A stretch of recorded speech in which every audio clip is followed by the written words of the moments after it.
Sabor izglasao. Dakle, sve ono najbolje što je Hrvatska mogla ponuditi, Hrvatski sabor. Uvodi se obavezni vojni rok. Mislim, da se razumijemo, dragi ljudi, nije neki šok, to smo i očekivali. Jer čak i oni neki kao protivnici tog uvođenja su bili mekani protivnici na način da to ne bi možda trebalo trajati toliko, zašto ovo, hoće li biti korupcije, nemojte misliti da se sprdam s tim temama, i te teme treba uzeti u obzir, ali nitko nije onako malo dublje zaoro tu cijelu priču, vrlo vjerojatno jer bi ostao u teškoj manjini. Kao što smo i mi ovdje koji smo se okupili na kraju krajeva. Anušić kaže vojna obaveza i obrana Republike Hrvatske dužnost je svih za to sposobnih državljana. Idemo čut za početak taj dug domovini, a onda ćemo vidjeti kakvi to ratovi sve vrebaju. Sigurnost nas ovdje i u ovom Hrvatskom saboru i u svakom selu diljem naše Hrvatske nema cijenu. 90. godina, nažalost, to smo okusili na vlastitoj koži. Obavezu prema državi mora svako od nas imati. Ne možemo očekivati samo šta će ova država nama dati, prava koja jednostavno nemaju više nikakvog niti smisla. Anušiću, polako. Molim, šta nam je to država dala? Privatizaciju 90-ih, dok je upravo rat trajao, lopovluk taj, prodaju, skidanje gača, Europska unija, euro. Gospodine Anušiću, država je puno više uzela svima nama. Meni je žao što ti gledaš to očima kao što i gleda tvoj šef, mali briselski potrčko. Meni je žao što ti gledaš to na taj način. Jer, mislim, da sam migrant, da sam Ukrajinac u Hrvatskoj, onda bi ti mogao reći, pa dobro da, država mi je dala na temelju ničeg, na temelju lažne solidarnosti. Mi je dala čak i više nego što daje neke minimalce svojim ljudima. Jer vi ih ne smatrate zapravo svojima. Ali ja se ispričavam, prekinio sam časnog ministra. Niti jednostavno imaju više kakvog efekta, nego jednostavno mora postojati i nekakva obaveza nas pojedinaca, mladih ljudi, prema državi u kojoj žive. Sami smo danas dežuramo sami, tako da nemam dodatnu kontrolu nad ovim monstrumom. Ali šta sam htio reći? Dakle, imamo dužnost jer sram nas bilo u ovoj našoj korporaciji, samo hoćemo nešto od te države, sve nam država daje. Pazite kakvu nam je inflaciju dala, pazite kakvo nam je uništenje naše industrije ova država dala. Sve su nam dali. Doduše, nisu nam oduzeli kunu, nemojte to tako defetistički gledati, dali su nam euro. Nemojte gledati granice za koje su zapravo ljudi ginuli prije 35 godina. Ne. Dobili smo Europsku uniju. Dobili smo Schengen. Dobili smo moderni suverenizam. Tako da sram nas može biti. I stid. Ispričavam se još jednom, ministre, nastavite. Državi u kojoj rastu, državi u kojoj imat će svoju obitelj danas sutra, i to je zajednica. Jeste se ikad pitali, poštovani ministre, zašto sve manje ljudi želi upravo stvarati tu obitelj koju ste rekli u Hrvatskoj? Zašto sve više ljudi odlazi iz Hrvatske? Možda se to malo zaustavilo jer su ljudi shvatili da je u cijelom svijetu je praktički košmar, pa moguće tek onako normalno ljudski žele biti odakle potječu, više nego definitivno prije. Ali prirodni priraštaj hrvatski je poražavajuć. Ja znam da se vi, poštovani ministre, bavite eksternim neprijateljima. Ali malo pogledajte unutar dvorišta što se događa. Mislim, kad bi smjeli, naravno. I to je jednostavno odgovornost koja proizlazi rođenjem, proizlazi pripadnosti ovom narodu i ovoj državi. Kao što je u Hrvatskoj, tako i diljem svijeta, negdje su temeljno vojno osposobljavanje traje 12 mjeseci, 11 mjeseci, negdje 6 mjeseci, negdje i žene imaju obavezno. Evo, mi smo uzeli jedan najmanji oblik, jedan najbenigniji oblik. Ovo je kao da slušam stožer civilne zaštite kad je 2020. i 2021. govorio Božinović primjerice. Uveli smo najblaže mjere koje smo mogli uvesti i onda se ovi antivakseri bune. Dakle, podsjeti me jako na to, opet ću reći divno, nostalgično vrijeme, upravo korona prevare. Najblaži oblik smo uzeli jer ono kako je Kennedy rekao, nemojte samo pitati što možete dobiti od države, nego pitajte, odnosno šta možete vi dat za tu državu, jer toliko nam je toga dala, već sam nabrojao neke stvari da se ne ponavljam. I mislim da nitkome ne treba biti problem otići, odslužiti dug domovini. Eto ga, imate dug, dragi ljudi. A sad čujte, ovo je malo starija snimka kad se najavljivao vojni rok, tek da vidite s čim smo sve u ratu. Ovdje je malo zvuk loši, ali čućete. U porastu raznih vrsta ugroza, kao što su hibridna djelovanja, kibernetički napadi i druge ugroze. Potrebno je imati na umu prirode i druge nesreće i katastrofe, te klimatske promjene. Opa, imamo klimatske promjene. Još jedno moderno bojište, dragi ljudi. Klimatske promjene. I zato vojni rok. Ne samo postoji isključivo vanjski neprijatelj, naravno da ne postoji domaći, unutarnji neprijatelj. Naravno da ne. Samo moramo gledat preko granice ko nam je sad trenutno najveći neprijatelj i prijetnja. Moramo soliti ljude da mrze te druge ljude. I da budu zaokupljeni upravo tim drugim ljudima, da se nikad takvi ljudi koji će površno uzimati te stvari ne zapitaju, a ko meni zapravo čini život groznim u tom nekom kontekstu upravo onog dijela što ti država ili, ajmo biti precizni, šta ti korporacija ova daje. Dakle, ovdje mi je tek, da se malo samo vratim na ovaj dug domovini. Kakav dug imaju ovi što su došli i što im dajete stanove, što im dajete džeparce, što ih nećete zvati u vojsku, a joj da. Dok eventualno, ne dao Bog, hrvatski vojnik bude gubio glavu ili udove na nekom tuđem bojištu u isfingiranim Black Rockovim ratovima, Nepalac čuva BDP. Kako bi dostavljači mogli raditi da nema poguranca izvana? Kako? Šta je važnije? Da ovo malo, nažalost, izumirućeg naroda postane još manje, ali moramo zaštititi BDP. Naš je čovjek bolji u tuđem rovu nego na radnom mjestu, jer za radno mjesto imamo one koji će raditi za plaće za koje niko normalan i dostojanstven ne bi htio raditi. Ali oni čuvaju BDP. Ponovite za mnom. Oni čuvaju BDP. Oni ne trebaju ići u rat. Mi trebamo ići u tuđe ratove. Kao što sam rekao da se ponavlja povijest po pitanju ovih najblaže mjere, najblaži oblik vojnog roka. Hoćemo li opet ići na istočni front kao što to jesmo činili za Austro-Ugarsku? Hoće li se opet pisat knjige kao Prijan Lovro Baraka 5B? Hoćemo li opet vrtiti istu priču? Jer znate, je floskula, pogotovo od 2020. milijardu puta ponovljena.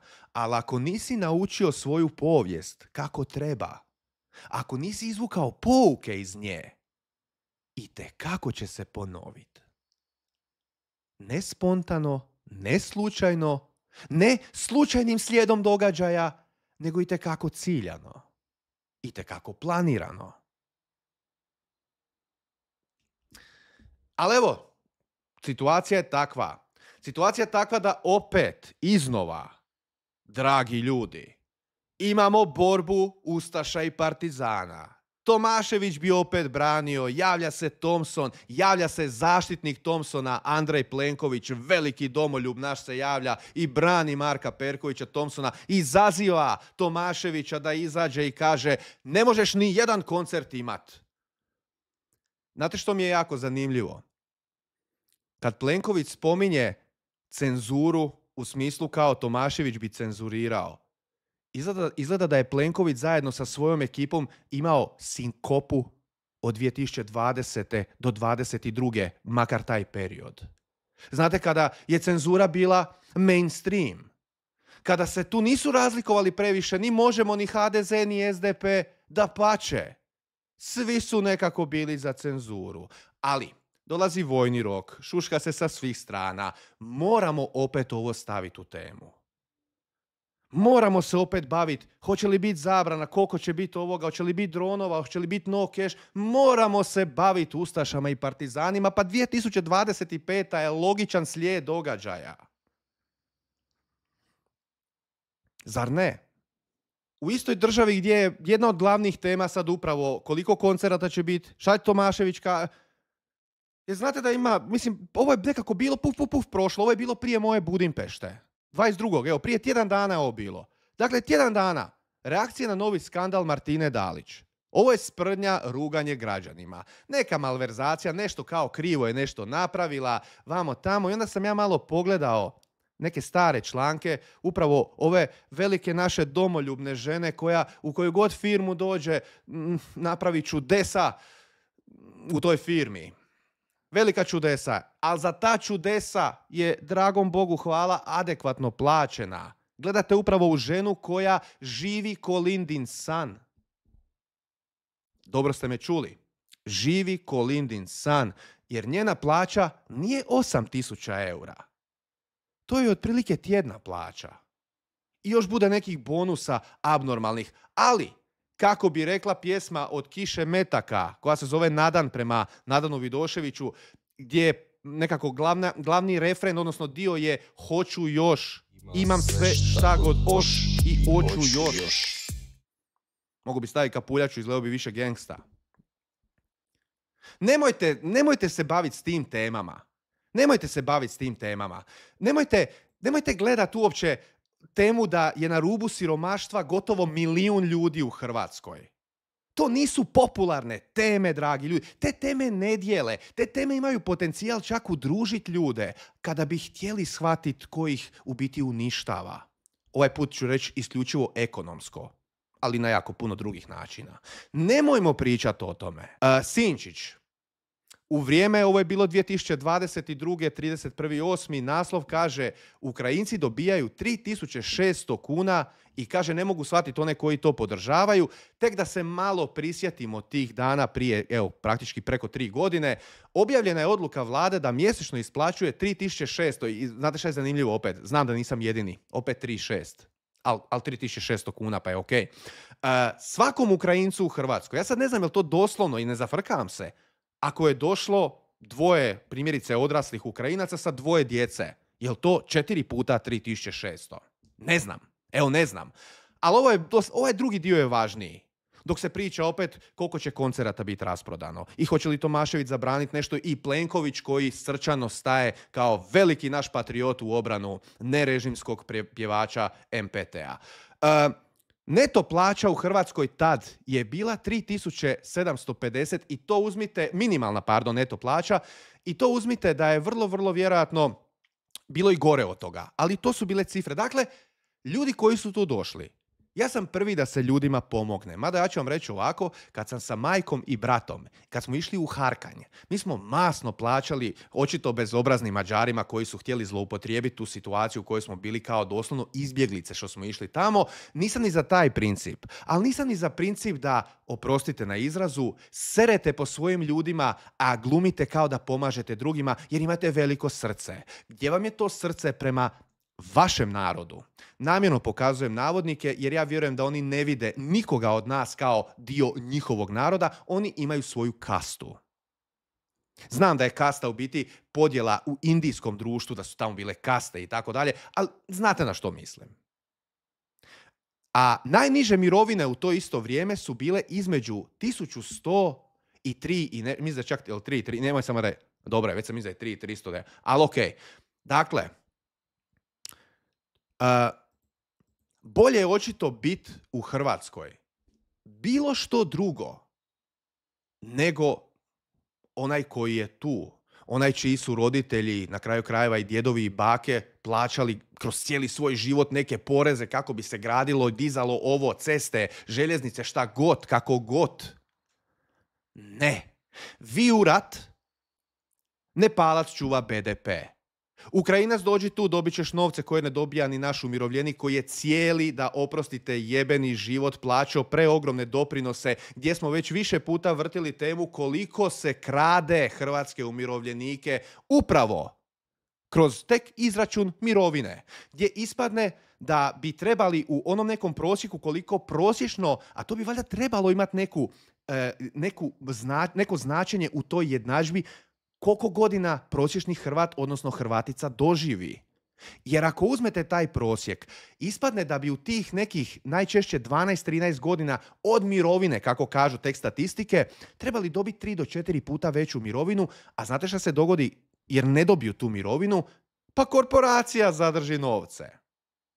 Korporacija zadrži novce. Ali to nije zanimljiva tema, dragi ljudi. I onda se nemojmo čuditi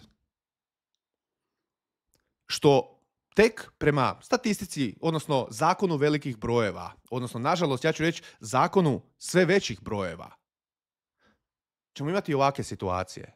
Nepalac završio na Bilicama. Sumnja se da je u restoranu trgovačkog centra silovao kolegicu iz Splita. Ja ovdje poprilično dijelim, ako hoćete, gnjev prema ovakvim vijestima. Dijelim ga 50-50. Možda ćete reći da pretjerujem, da premalo osuđujuće gledam na Nepalca koji je silovao, jer je samo 50%, ne.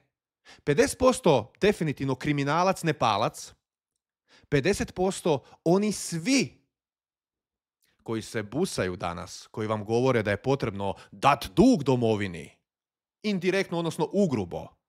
To su ti ljudi koji otprilike su napravili sve moguće predispozicije. Apsolutno sve moguće predispozicije. Makar kad kažem napravili, makar to bilo slijepo praćenje briselskih direktiva i sličnih babilonskih zlotvora. Ali oni su napravili, znate kako se kaže, onako, utabali su put. Jer da oni nisu utabali put, ovi koji danas očito i siluju po Hrvatskoj, ne bi našli taj put.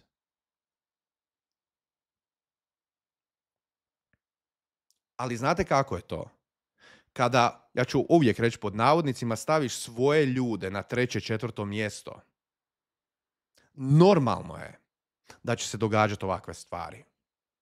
Ne samo zbog, ponavljam opet, zakona velikih brojeva svih tih ljudi koji dolaze, nego jednostavno što će i ti ljudi, malte ne pasivno, kroz vrijeme će shvatiti kako su više držani, ono što se kaže, kao kap vode na dlanu, od domicilnih ljudi, što je također dio jednog velikog teorije zavjere.